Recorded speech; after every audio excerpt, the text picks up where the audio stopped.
ખેડૂત ગુજરાતના હોય કે દેશના હોય ભાજપના શાસનથી અસંતુષ્ટ છે. ખેડૂતોની ઘણી બધી માંગણીઓ છે જે ક્યારેય આ સરકારે સાંભળી નથી. હાલ પણ ગુજરાતના ખેડૂતો પૂરતા ભાવ ન મળવાના કારણે આજ પણ ગુજરાતના ખેડૂતો શિયાળુ પાક પોતાના ઘરમાં રાખીને બેઠા. રેલી એક તો હું એવું કહીશ કે આમ આદમી પાર્ટીની જે રેલી હતી એ અન્ય પાર્ટીઓ કરતા અલગ હતી. અમારી રેલી ઓર્ગેનિક રેલી હતી. ભાજપ રેલી કરે છે, કૃત્રિમ રેલી કરે છે. પૈસાઓ આપવા, માણસો લાવવા, ભાડુતી માણસો લાવવા, સરકારનો લાભ લઈ રહેલા અરજદારોને લાવવા, આંગણવાડીમાં બહેનોને લાવવાના, મધ્યાહન ભોજન વાળાને ટાર્ગેટ આપવાના, ક્યાંક ને ક્યાંક આજુબાજુના જિલ્લાઓમાં બસો મૂકવાની, ખર્ચા કરાવવાના, અન્યથા સાડીઓની લાલચ આપવામાં આવે. ભૂતકાળમાં સુરેન્દ્રનગરમાં સાડીઓની લાલચ આપીને બહેનો ભેગા કરવામાં આવ્યા. એટલે કૃત્રિમ રેલી દ્વારા ભાજપ હંમેશા ભીડ કરતું હોય છે. જે ગોપાલભાઈ ઇટાલિયાને 31 તારીખે ફોર્મ ભરતી વખતે જે હજારોની સંખ્યામાં લોકો હતા, એ હું એવું કહીશ કે અમારી ઓર્ગેનિક રેલી હતી. ઉમેશભાઈ મકવાણા પાર્ટીની સાથે છે. ઉમેશભાઈ મકવાણા ગોપાલભાઈ ઇટાલિયાનો પ્રચાર કરતા વિસાવદરમાં તમને ટૂંક સમયમાં જોવા મળશે.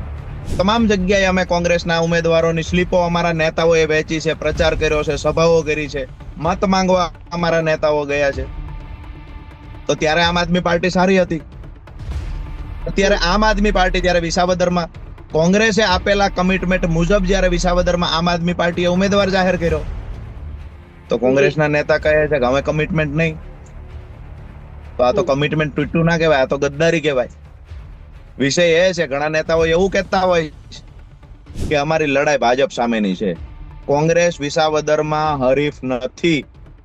વિસાવદરમાં માત્ર લડાઈ ભાજપ વર્સિસ ખેડૂતની છે, અને ખેડૂતોએ સ્વયંભૂ નક્કી કર્યું છે ગોપાલ ઇટાલિયાની સાથે ખેડૂતો ઉભા છે. નમસ્કાર દર્શક મિત્રો, લાઈવ 24 ન્યૂઝની સાથે હું છું મિક્ષુ ઠક્કર ને આપણી સાથે જોડાઈ ગયા છે આમ આદમી પાર્ટીના નેતા રાજુભાઈ કરપડા. જી રાજુભાઈ, સ્વાગત છે આપનું લાઈવ 24 ન્યૂઝમાં. Thank you. રાજુભાઈ, હાલમાં વિસાવદરની પેટા ચૂંટણી જે ટોક ઓફ ધ ટાઉન બની ગઈ છે અને તાજેતરમાં જ આમ આદમી પાર્ટી દ્વારા શક્તિ પ્રદર્શન કરવામાં આવ્યું. કેન્દ્ર સ્તરના મોટા નેતાઓ, મોટા ચહેરાઓ વિસાવદર ખાતે જોવા મળ્યો. શું છે માહોલ? વિસાવદરની પેટા ચૂંટણીમાં આમ તો જ્યારથી ભૂપતભાઈ ભાયાણીએ રાજીનામું આપ્યું ત્યારથી લઈને વિસાવદર વિધાનસભાઓની ઝીણી ઝીણી ચર્ચાઓ થતી. શરૂઆતમાં લોકસભા ઇલેક્શન સમયે પણ વિસાવદરની પેટા ચૂંટણી જાહેરાત થવી જોઈતી હતી, પણ એનકેન પ્રકારે ક્યાંક પિટિશન જે દાખલ કરેલી હતી હર્ષદભાઈ મારફતે ભૂપતભાઈ પર, જે તે સમયે ચૂંટાયા એ વખતે અમુક આક્ષેપો સાથેના જે કોર્ટમાં મેટર ચાલતી હતી, જેના કારણે લોકસભા સમયે આ ચૂંટણી જાહેર ન થઈ. ત્યારબાદ આ પિટિશન પાછી ખેંચવામાં આવી, કોઈના કહેવાથી પાછી ખેંચવામાં આવી, અને ત્યાર પછી હાલ ચૂંટણી જાહેર થઈ. ચૂંટણી જાહેર થઈ, સ્વાભાવિક છે જ્યાં જ્યાં ચૂંટણીઓ બાકી હતી તો એવી રીતે કડી અને વિસાવદરની ચૂંટણી જાહેર થઈ. પણ આખા ગુજરાતમાં વિસાવદરની ચર્ચાએ જોર ત્યારે પકડ્યું જ્યારે ઉમેદવાર તરીકે આમ આદમી પાર્ટીએ ગોપાલભાઈ ઇટાલિયાનું નામ આપ્યું. એટલે હાલ તો જે માહોલ છે વિસાવદરનો, તો વિસાવદર આમ તો ખેડૂતોની ભૂમિ છે. 100% મતદારો ખેતી અને ખેડૂત સાથે જોડાયેલા છે. તો ક્યાંક ને ક્યાંક ખેડૂત ગુજરાતના હોય કે દેશના હોય ભાજપના શાસનથી અસંતુષ્ટ છે. ખેડૂતોની ઘણી બધી માંગણીઓ છે જે ક્યારેય આ સરકારે સાંભળી નથી. હાલ પણ ગુજરાતના ખેડૂતો પૂરતા ભાવ ન મળવાના કારણે આજ પણ ગુજરાતના ખેડૂતો શિયાળુ પાક પોતાના ઘરમાં રાખીને બેઠા છે. મુદ્દાઓ ઘણા બધા છે કે ખેડૂતોને સંતોષ નથી આ સરકારથી, આ સરકારે ખેડૂતોના હિતમાં નિર્ણયો લેવા જોઈએ, એ નિર્ણયો લીધા નથી. એટલે હાલ જે વિસાવદરનો માહોલ છે એ તો સ્વાભાવિક છે કે ભાજપથી નારાજ થયેલા ખેડૂત છે, એટલે ખેડૂત અને ભાજપની લડાઈ છે. ગોપાલ ઇટાલિયા ખેડૂતનો દીકરો છે, યુવાન છે, લડાયક છે, ભાજપની સામે આંખમાં આંખ નાખીને બોલી શકે એવો વ્યક્તિ છે, ભણેલો ગણેલો છે. તો ગોપાલ ઇટાલિયા સાથે વિસાવદરના ખેડૂતો, વિસાવદર, ભેસાણ અને જુનાગઢ તાલુકાના ખેડૂતો ગોપાલ ઇટાલિયાની સાથે ઉભા છે. માહોલ ગોપાલ ઇટાલિયાનો છે અને રહેશે. જી. જી. રાજુભાઈ, બીજો પ્રશ્ન એ છે કે થોડા સમય પહેલા જે શક્તિ પ્રદર્શન યોજાયું, કેન્દ્ર કક્ષાના જે મોટા ચહેરાઓ છે જોવા મળ્યા, તેમજ આપના જે ગુજરાત પ્રદેશ કક્ષાના નેતાઓ છે કે અન્ય ધારાસભ્યો છે તેમની હાજરી પણ જોવા મળી, પરંતુ એક ઉમેશભાઈ મકવાણા ગેરહાજર જોવા મળ્યા, કેમ? રેલી એક તો હું એવું કહીશ કે આમ આદમી પાર્ટીની જે રેલી હતી એ હમ. અન્ય પાર્ટીઓ કરતા અલગ હતી. અમારી જી. રેલી ઓર્ગેનિક રેલી હતી. ભાજપ રેલી કરે છે એ કૃત્રિમ રેલી કરે છે. પૈસાઓ આપવા, માણસો લાવવા, ભાડુતી માણસો લાવવા, સરકારનો લાભ લઈ રહેલા અરજદારોને લાવવા, આંગણવાડીમાં બહેનોને લાવવાના, મધ્યાહન ભોજન વાળાને ટાર્ગેટ આપવાના, ક્યાંક ને ક્યાંક આજુબાજુના જિલ્લાઓમાં બસો મૂકવાની, ખર્ચા કરાવવાના, અન્યથા સાડીઓની લાલચ આપવામાં આવે. ભૂતકાળમાં સુરેન્દ્રનગરમાં સાડીઓની લાલચ આપીને બહેનો ભેગા કરવામાં આવ્યા. એટલે કૃત્રિમ રેલી દ્વારા ભાજપ હંમેશા ભીડ કરતું હોય છે. જે ગોપાલભાઈ ઇટાલિયાને 31 તારીખે ફોર્મ ભરતી વખતે જે હજારોની સંખ્યામાં લોકો હતા, એ હું એવું હમ. કહીશ કે અમારી ઓર્ગેનિક રેલી હતી. વાત આપે કરી જી. કે જે નેતાઓ આવ્યા, તો સ્વાભાવિક છે કે આમ આદમી પાર્ટી એકદમ નાના પરિવારમાંથી, સામાન્ય પરિવારમાંથી, ગરીબ ઘરમાંથી કોઈ છોકરો આવતો હોય, એનામાં આવડત હોય તો એને મજબૂત પ્લેટફોર્મ આપી અને નેતા બનાવવાનું કામ આમ આદમી પાર્ટી કરે છે. ગોપાલભાઈ જી. ઇટાલિયા ખૂબ સામાન્ય પરિવારમાંથી આવે, ગરીબી જેને જોઈ છે, પણ ખરેખર ગોપાલભાઈ ઇટાલિયામાં પ્રમાણિકતા છે, લડવાની તાકાત છે. તો એ ગોપાલભાઈ ઇટાલિયાને સમર્થનમાં જ્યારે હજારો ખેડૂતો આવતા હોય, તો આમ આદમી પાર્ટીનું રાષ્ટ્રીય નેતૃત્વ ગોપાલભાઈ ઇટાલિયાનો ઉત્સાહ વધારવા માટે, આમ આદમી પાર્ટીના દરેક યુવાનો અને કાર્યકર્તાનો ઉત્સાહ વધારવા માટે વિસાવદરમાં આવ્યા છે. એમાં ખોટું કઈ નથી. આપે વાત કરી ઉમેશભાઈ મકવાણા, તો ઉમેશભાઈ મકવાણા એવું જરૂરી નથી કે દરેક કાર્યક્રમમાં દરેક નેતાની હાજરી હોય. ઉમેશભાઈ મકવાણાએ મીડિયા સામે આવીને ખુલાસા કરી દીધા છે. અને મને વિશ્વાસ છે ઉમેશભાઈ મકવાણાએ જે ખુલાસા કર્યા છે, ખૂબ લાંબી ચર્ચાઓ લોકોએ કરી, મીડિયાએ કરી, ઉમેશભાઈ આમ કરશે, ઉમેશભાઈ ભાજપમાં જશે. ઉમેશભાઈ મીડિયા સામે આવી અને લેખિતમાં બાહેધરી સાથે આપ્યું છે કે હું આમ આદમી પાર્ટી સાથે રહેવાનો છું. તો કોઈ સવાલ જ ઉભો થતો નથી ઉમેશભાઈ માટે શંકા કુશંકા કરવાનો. ઘણા કાર્યક્રમોમાં અમારે સુધીરભાઈ વાઘાણી નથી હોતા, વિસાવદરમાં હતા, તો અમે જયારે ગેરહાજર હશે ત્યારે આપણે એની ઉપર સવાલો ઉઠાવીએ, બિલકુલ વ્યાજબી નથી. ભાજપના ઘણા બધા નેતાઓ છે કે દરેક કાર્યક્રમમાં નથી હોતા. એટલે વિષય એ છે કે દૂરથી ચૈતરભાઈ વસાવા 500-600 કિલોમીટર દૂરથી આવ્યા, તો એની બી ચર્ચા થવી જોઈએ. આમ આદમી પાર્ટીના રાષ્ટ્રીય નેતૃત્વમાં દિલ્હીથી, પંજાબથી જે અમારા પૂર્વ સીએમ અને સીએમ આવ્યા, એની ચર્ચા થવી જોઈએ. ઉમેશભાઈ મકવાણા પાર્ટીની સાથે છે. ઉમેશભાઈ મકવાણા ગોપાલભાઈ ઇટાલિયાનો પ્રચાર કરતા વિસાવદરમાં તમને ટૂંક સમયમાં જોવા મળશે. જી. રાજુભાઈ, તાજેતરમાં જ કોંગ્રેસના નેતા પ્રતાપ દુધાત દ્વારા એક એવું નિવેદન સામે આવ્યું, એવું નિવેદન આપવામાં આવ્યું કે આમ આદમી પાર્ટી ભાજપની બી ટીમ છે. શું કહેવું છે? Aam Aadmi Party B team, C team, D team, આનું સર્ટિફિકેટ કોઈ વ્યક્તિગત આપતું હોય તો એ વ્યક્તિગત સર્ટિફિકેટ ના આપી શકે. નક્કી હમ. ગુજરાતની જનતા કરે, નક્કી દરેક પાર્ટીઓએ લીધેલા સ્ટેન્ડ છે એ નક્કી કરે. બી ટીમ સી ટીમ નો મતલબ શું છે? તમે જ્યારે કોઈને મદદરૂપ થાવશો તો મતલબ એવો છે કે તમે એની બી ટીમ કે સી ટીમ છો. તો આજે આમ આદમી પાર્ટી અને કોંગ્રેસ વચ્ચે જે ગઠબંધન થયું હતું લોકસભા સમયે, 12 ગઠબંધન જે કાંઈ થયું, અત્યારે બાના અલગ અલગ બતાવવામાં આવે છે કોંગ્રેસ દ્વારા. હરિયાણામાં આમ જી. થયું, દિલ્હીમાં આવું થયું, તેવું થયું. એ વિષયમાં ક્યાંય નથી પડવું.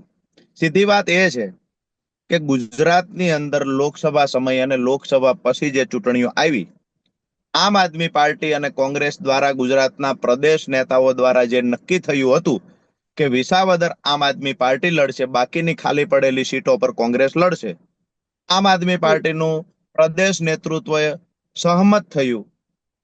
તમામ જગ્યાએ અમે કોંગ્રેસના ઉમેદવારોની સ્લીપો અમારા નેતાઓએ વહેંચી છે, પ્રચાર કર્યો છે, સભાઓ કરી છે, મત માંગવા અમારા નેતાઓ ગયા છે. તો ત્યારે આમ આદમી પાર્ટી સારી હતી. અત્યારે હમ. આમ આદમી પાર્ટી જ્યારે વિસાવદરમાં કોંગ્રેસે આપેલા કમિટમેન્ટ મુજબ જ્યારે વિસાવદરમાં આમ આદમી પાર્ટીએ ઉમેદવાર જાહેર કર્યો, તો જી. કોંગ્રેસના નેતા કહે છે કે અમે કમિટમેન્ટ નહીં. તો આ તો હમ. કમિટમેન્ટ તૂટ્યું ના કહેવાય, આ તો ગદ્દારી કહેવાય. વિષય એ છે, ઘણા નેતાઓ એવું કહેતા હોય કે ઉમેદવાર જાહેર કર્યો ત્યારે અમને પૂછ્યું નહીં. તો હું આપના માધ્યમથી કહેવા માંગુ છું કે વાવનો ઉમેદવાર જાહેર કર્યો કોંગ્રેસે, ત્યારે ક્યાં આમ આદમી પાર્ટી વાળાને પૂછ્યું છે? તમે અર્જુનભાઈની ખાલી પડેલી સીટ પર ઉમેદવાર જાહેર કર્યો, આમ આદમી પાર્ટીમાં કોને પૂછ્યું? માણાવદર ઉમેદવાર જાહેર કર્યો, કોને પૂછ્યું? ગઠબંધન થયા પછી ક્યાં કોણ લડશે નક્કી થયા પછી આમ આદમી પાર્ટીના કોઈ નેતાને પૂછવામાં નથી આવ્યું. અમે ક્યારેય વાંધો પણ નથી લીધો.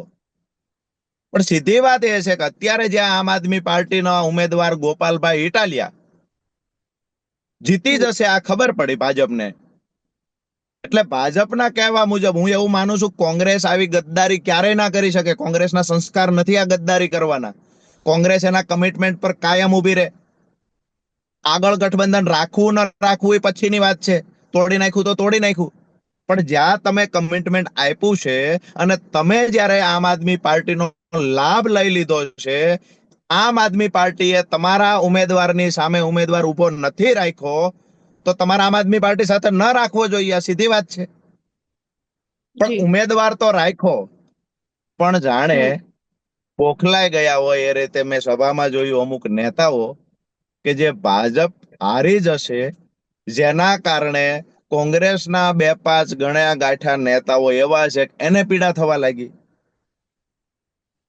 તો એ તો આવીને ઘણું બધું બોલવા લાગ્યા. પણ મારી વાત એટલી છે કે પ્રતાપભાઈ દુધાતને વિનંતી કરું, પરેશભાઈ ધાનાણીને વિનંતી કરું, કોંગ્રેસના તમામ નેતાઓને વિનંતી કરીશ કે અમારી લડાઈ ભાજપ સામેની છે. કોંગ્રેસ વિસાવદરમાં હરીફ નથી.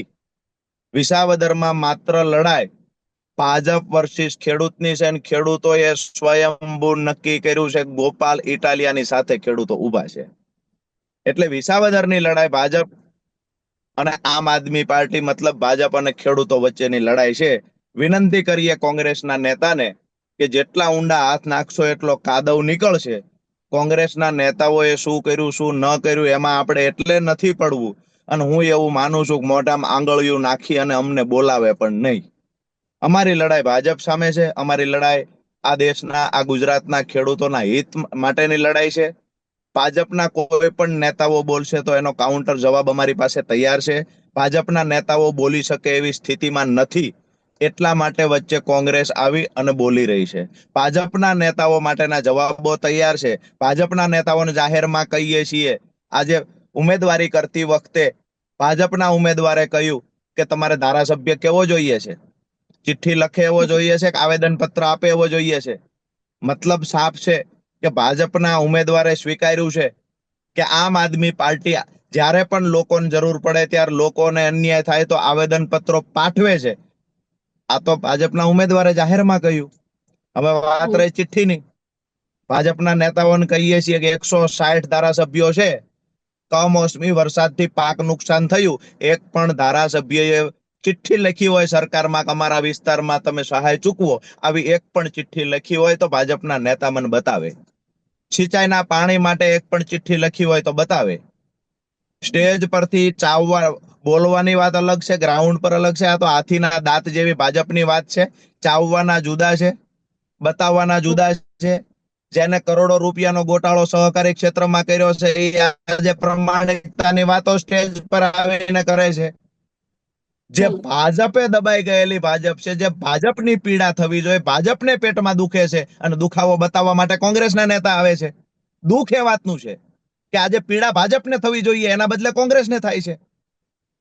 એક વાત નક્કી છે, ભાજપ અપ્રમાણિકતાથી ભેગા કરેલા પૈસાનો ગમે તેટલો દુરુપયોગ કરે, પણ વિસાવદરના મતદારો ખૂબ હોશિયાર છે. વિસાવદરના મતદારોએ નક્કી કરી લીધું છે, મન બનાવી લીધું છે કે ભાજપના નેતા, ભાજપના ઉમેદવાર કરોડો રૂપિયાનો ખર્ચ એટલા માટે કરશે કે અબજો રૂપિયાનો જે ગોટાળો સહકારીમાં થયો છે એનો હિસાબ ન આપવો પડે.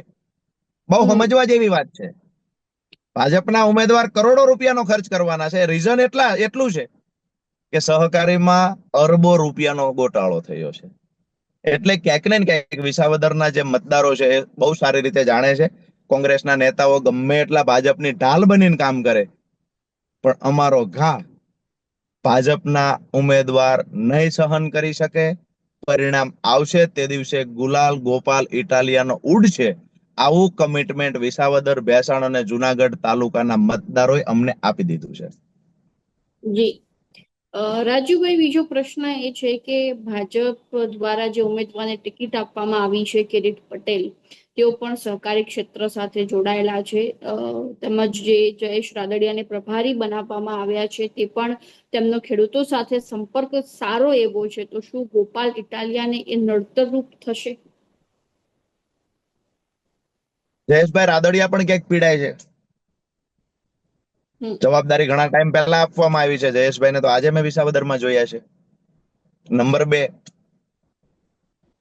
કે ગોપાલભાઈને નુકસાન કરવાની આપે જે વાત કરી, મેં પહેલા પણ કહ્યું ને હજુ પણ કહું છું કે ખેડૂતો ભાજપની સાથે નથી. ખેડૂતો ભાજપની સાથે નથી. પછી કોઈ પણ વ્યક્તિ જશે તો ખેડૂતો સ્વયંભૂ એને કહે છે કે તમારા માટે અમને માન સન્માન છે, આ લડાઈમાં વચ્ચે નહીં આવતા.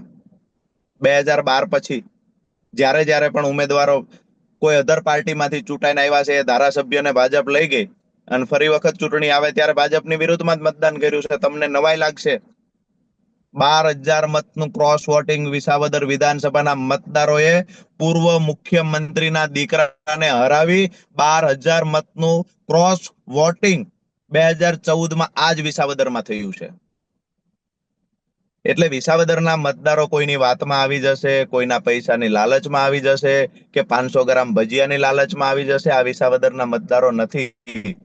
વિસાવદરમાંથી એક ક્રાંતિની મશાલ નીકળવાની છે આવતી 23 તારીખે, અને વિસાવદરમાંથી જ ખેડૂત નેતાની શરૂઆત થશે. ભૂતકાળમાં ખેડૂતો માટે ઘણા બધા નેતાઓ લડ્યા છે, અત્યારે પણ લડે છે, પણ વિધાનસભામાં ખેડૂતનો નેતા વિધાનસભામાં ગર્જના કરશે એ વિસાવદરથી શરૂઆત થશે. એટલે કોઈ લાલચ આપશે, આર્થિક લાભ આપવાની વાત કરે, સામાજિક લાભ આપવાની વાત કરે, કોન્ટ્રાક્ટો આપવાની વાત કરે, પૈસા વહેંચવાની વાત કરે, કોઈ ન પીવાનું પીવડાવવાની વાત કરે, કોઈ ન ખાવાનું ખવડાવવાની વાત કરે, પણ વિસાવદરના મતદારોએ મન બનાવી લીધું છે. અને વિસાવદરના મતદારોને ઓળખવામાં હજુ રાજકીય નેતાઓને ખૂબ વાર લાગે. વિસાવદરના મતદારોએ જે મન બનાવી લીધું છે એમાં કોઈ ફેરફાર કરી શકતું નથી. અને એનો ભૂતકાળ સાક્ષી છે કે વિસાવદરના મતદારોએ ભાજપને વિધાનસભામાં વિસાવદરથી પહોંચવા નથી દીધું. જી રાજુભાઈ, છેલ્લો પ્રશ્ન એ છે કે જે રીતે વર્ષ 2022ની વિધાનસભાની ચૂંટણીમાં આમ આદમી પાર્ટીમાંથી ભૂપત ભાયાણી લડ્યા હતા, જીત્યા પણ હતા, અને ત્યારબાદ પક્ષ પલટો થયો હતો. શું ગોપાલ ઇટાલિયામાં પણ એ બાબત રિપીટ થશે? તે હાલમાં ચર્ચાનો વિષય બની ગયો છે. ગોપાલ ઇટાલિયા પક્ષ પલટો કરે, ગોપાલ ઇટાલિયા બીજી પાર્ટીમાં જાય, આ સવાલ બહુ અઘરી વાત છે. સવાલ પૂછવો જ અઘરી વાત છે. ગોપાલ ઇટાલિયા ભૂપત ભાયાણી નથી. ગોપાલ ઇટાલિયા એક એવો વ્યક્તિ છે કે જેના જીવનમાં ખૂબ તકો આવી છે. ગોપાલ ઇટાલિયા પોલીસમાં નોકરી કરતા હતા. એને લાગ્યું કે મારા હાથે આ ખોટું કામ થાય છે, ખરેખર સમાજ સેવા થઈ શકે એવું નથી, પોલીસની નોકરીને લાત મારી દીધી. ત્યાર પછી ક્લાર્ક હતા વિસ્તરણ ઓફિસમાં, એને પણ નોકરીને લાત મારી દીધી. જ્યારે નોકરી કરતા ત્યારે, હું બધા નોકરી કરનારા કર્મચારીઓ નથી કહેતો, પણ અમુક કર્મચારીઓ સરકારની ચાપલુસી કરે છે, ગુલામી કરે છે. ગોપાલ ઇટાલિયાએ સરકારની સામે ચાલુ નોકરીએ સવાલો પૂછ્યા છે કે આ સિસ્ટમમાં ફેરફાર કરો, આ સિસ્ટમથી ગુજરાતમાં દારૂબંધી ન રહી શકે, આ સિસ્ટમથી ખેડૂતોનું ભલું ન થઈ શકે. સવાલો કર્યા છે. જો પોતાની વાત ન સાંભળવામાં આવી તો નોકરીને પણ લાત મારી દીધી છે. જાહેર જીવનમાં આવ્યા પછી ગોપાલભાઈ ઇટાલિયાને તો આમ આદમી પાર્ટીનો પ્રદેશ પ્રમુખ રહી ચૂકેલ વ્યક્તિ હોય એની પર કોઈ સવાલ ઉઠાવે, કેવી વાત છે? ગોપાલ ઇટાલિયા એને ખરીદી શકે કોઈ? ગોપાલ ઇટાલિયાનું મન કોઈ બદલી શકે? આ વાતમાં કોઈ માલ નથી. લોકો ગમે તે વાતો કરે, ભાજપનું આઈટી સેલ વાતો કરે, પણ ગોપાલભાઈ ઇટાલિયા ક્યારે ખરીદાઈ જાય કે વેચાઈ જાય? આ સવાલ તો એવી વાત થઈ કે ભગવાન પોતે વેચાઈ ગયો. હું ભગવાન સાથે ગોપાલ ઇટાલિયાની સરખામણી નથી કરતો, પણ વિષય એ છે કે ભગવાન ક્યારે વેચાઈ જાય એવું આપણે માનતા નથી. ગોપાલ ઇટાલિયા વેચાઈ જાય એવું ન માની શકાય. એટલા માટે ગોપાલ ઇટાલિયા પર ઘણી બધી પાર્ટીની જવાબદારીઓ છે, અને અમારા યુવાનો માટે, ગુજરાતના યુવાનો માટે આદર્શ છે. અને આવનાર સમયમાં મજબૂતાઈથી ભાજપ સામેનો કોઈ વિકલ્પ હશે તો એ આમ આદમી પાર્ટી હશે. આમ આદમી પાર્ટીમાં સારામાં સારું નેતૃત્વ કરનારા, આંગળીના ટેરવે ગણી શકાય એવા નેતાઓ હશે, એમાં એક ગોપાલભાઈ ઇટાલિયા હશે. એટલે ગોપાલભાઈ ઇટાલિયા વેચાઈ જાય આ પ્રશ્ન જ બિલકુલ બનતો નથી. અને આ ગોપાલભાઈ ઇટાલિયા ભૂતકાળમાં વિસાવદરમાંથી ચૂંટાયેલા, ગુજરાતમાંથી ચૂંટાયેલા ધારાસભ્ય નથી. ગોપાલભાઈ ઇટાલિયા એક એવી વ્યક્તિ છે કે જેને ક્યારે તોડી ના શકાય, જેને ક્યારે ખરીદી ના શકાય, જેને ડરાવી ના શકાય, જેને ધમકાવી ના શકાય. એટલે મજબૂતાઈથી ગોપાલભાઈ ઇટાલિયા લડશે. અને જગતનો બાપ કોને કહેવાય, ખેડૂતનો દીકરો કોને કહેવાય, અને ખેડૂતનો દીકરો વિધાનસભામાં ગર્જના કરે તો વિધાનસભા કેવી રીતે ધ્રુજે, આ બતાવવાનું કામ ગોપાલ ઇટાલિયા કરશે. જી જી જી રાજુભાઈ, ધન્યવાદ આપનો જોડાવવા બદલ. જે રીતે થેન્ક યુ. વાત કરવામાં આવે તો આપણે ત્યાં રાજુભાઈ કરપડા દ્વારા જણાવવામાં આવ્યું છે કે જે રીતે વિસાવદરમાં માત્ર ગોપાલ ઇટાલિયાની એક જીત જોવા મળી રહી છે. અને જે રીતે જો ભાજપની વાત કરવામાં આવે તો ભારતીય જનતા પાર્ટી દ્વારા ભલે ગમે તેટલા પ્રયત્નો કરવામાં આવતા હોય, પરંતુ આ વખતે ખેડૂત નેતાની જીત થશે તે રીતનું નિવેદન રાજુભાઈ કરપડા દ્વારા આપવામાં આવ્યું છે. તો આ મુદ્દે તમારું શું કહેવું છે ચોક્કસથી અમારા કોમેન્ટ બોક્સમાં જણાવી દેજો. અને હજુ સુધી તમે જો લાઈટ 24 ન્યૂઝને સબસ્ક્રાઇબ નથી કર્યું તો હાલ તેને સબસ્ક્રાઇબ કરી દેજો.